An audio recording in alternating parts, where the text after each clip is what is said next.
Akara T1 z kablem neutralnym, czyli przekaźnik jednokanałowy, zgodny z ekosystemem Akara oraz wieloma innymi, ale to Wam opowiem później, który możecie wsadzić do puszki i zautomatyzować sobie światło, gniazdko, albo cokolwiek chcecie, co działa w jednym kanale.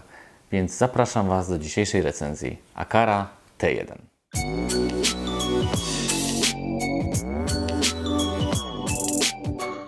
Zacznijmy od jego wyglądu, który jest mały. Jest małym sześcianem z anteną, którą możemy sobie przymocować, bo ona posiada w tym miejscu naklejkę, ale ja ją zawsze po prostu wrzucam do puszki.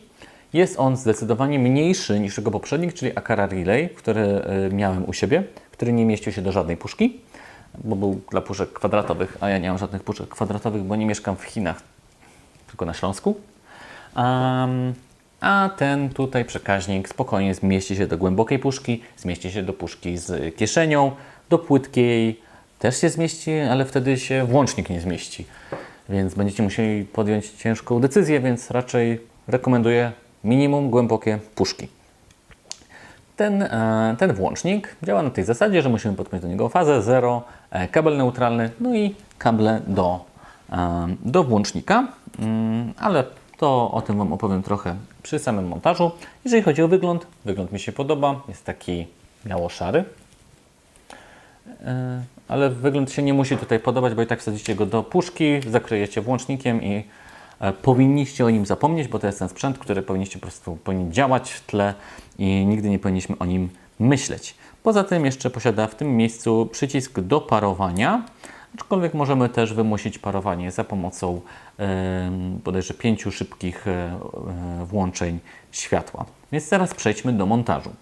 Jeśli jesteś elektrykiem, wszystko to, co Ci powiem, będzie dla Ciebie banalne, albo wytkniesz mi błędy, bo sam nie jestem elektrykiem. A jeżeli nie jesteś elektrykiem, to wezwij elektryka, żeby Ci to zamontował.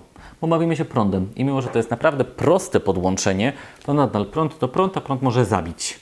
Jest to duża cena za podłączenie światła i nie wiem, czy tego warta.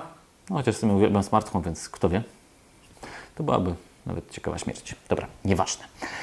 Idziemy do samego montażu. Potrzebujemy podpiąć tutaj fazę 0, kabel neutralny, no i kable do włącznika, więc trochę tych kabli jest i żeby to upchać może być problem, więc dobierajcie do tego dobre kable i starajcie się ich mimo wszystko nie połamać, jak je będziecie wkładać do puszki, więc wkładacie do puszki włącznik i tak naprawdę zamontowane. Gdzie ja to zamontowałem? Ja to zamontowałem przy łóżku, żebym mógł sobie włączyć kinkiet i podświetlenie LEDowe. Tam akurat właśnie nie miałem zamontowanego żadnego przekaźnika, więc mogłem sobie tą Akara T1 zamontować. Przejdziemy teraz do aplikacji. Tu niespodzianka, bo aplikacją jest Akara Home, a nie Xiaomi Home.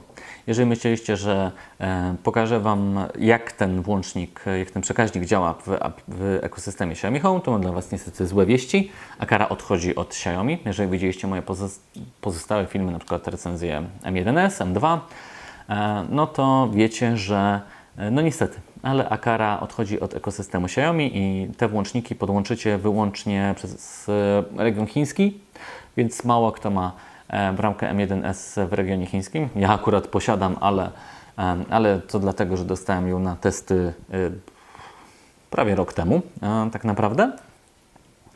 Więc używamy aplikacji Akara Home.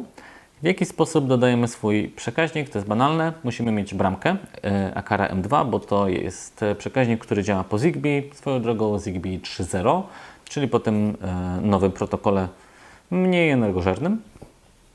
Tam wybieramy sobie Akara with Neutral i dajemy parowanie, dodajemy naszą nazwę Wi-Fi, nasze hasło Wi-Fi i przechodzimy dalej. Tam nadajemy nazwę dla naszego urządzenia, w jaki sposób będzie wyglądać w aplikacji i ustalamy, z jakim włącznikiem mamy do czynienia. Czy jest to włącznik, który będzie odskakiwał, czy nie, czy mamy jakieś inne zastosowanie dla niego i wtedy wybieramy Other.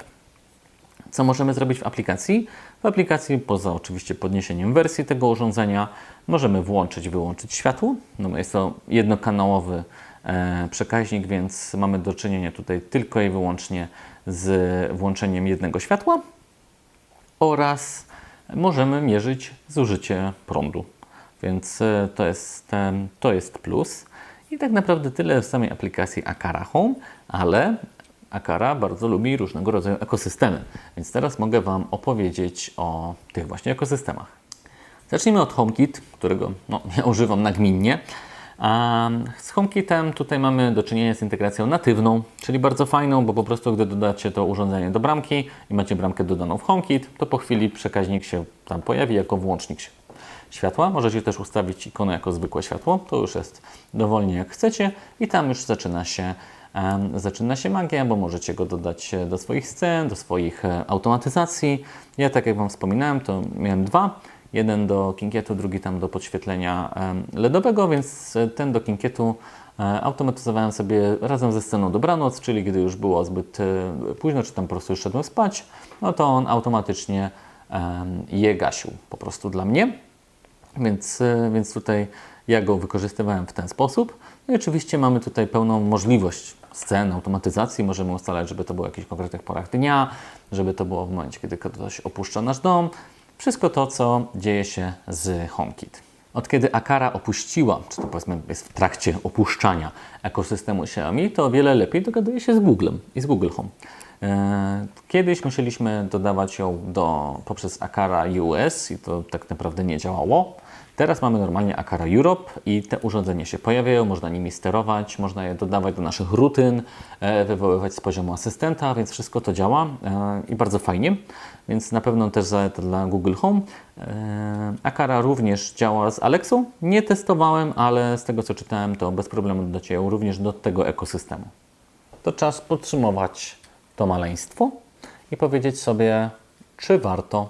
Moim zdaniem warto, ale oczywiście w pewnych sytuacjach. Czyli jeżeli macie przekaźnik, czy tam, włącznik jednokanałowy, to wtedy bardzo dobre urządzenie, bo działa po Zigbee, jest stabilne połączenie, jest stabilne i możecie dodać je do bramki i po prostu zarządzać tym swoim światłem.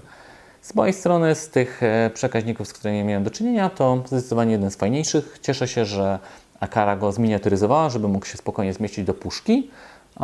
I tak naprawdę, jeżeli, nie wiem, nie żyjecie w ekosystemie Xiaomi, bo tam to faktycznie jest problem. Kupilibyście na przykład takie przekaźniki z myślą, że je spokojnie dodacie do swojej bramki, a tutaj okaże się, że jest problem. Ale jeżeli macie HomeKit albo Google Home, albo Alexę, no to tutaj już możecie spokojnie go wykorzystywać, dodawać i z niego korzystać. I to jest w sumie jego podsumowanie z mojej strony. Ten przekaźnik dostaliśmy od firmy, od oficjalnej dystrybucji Aqary w Polsce, a ze sklepu alget.pl, do którego możecie się wybrać i kupić go w całkiem dobrej cenie, bo on kosztuje tam 119 zł. I myślę, że jak najbardziej warto, bez zbędnego bawienia się z jakimiś kodami i JSONami. Ja chyba coraz bardziej trochę będę odchodził od tego typu urządzeń na rzecz natywnych. Mam nadzieję, że ta recenzja Wam się podobała. No i oczywiście, jak zawsze, nie wyłączajcie jeszcze 3 słowa. Subskrybujemy, lajkujemy i wchodzimy w kolejne filmy. Teraz możecie wyłączyć.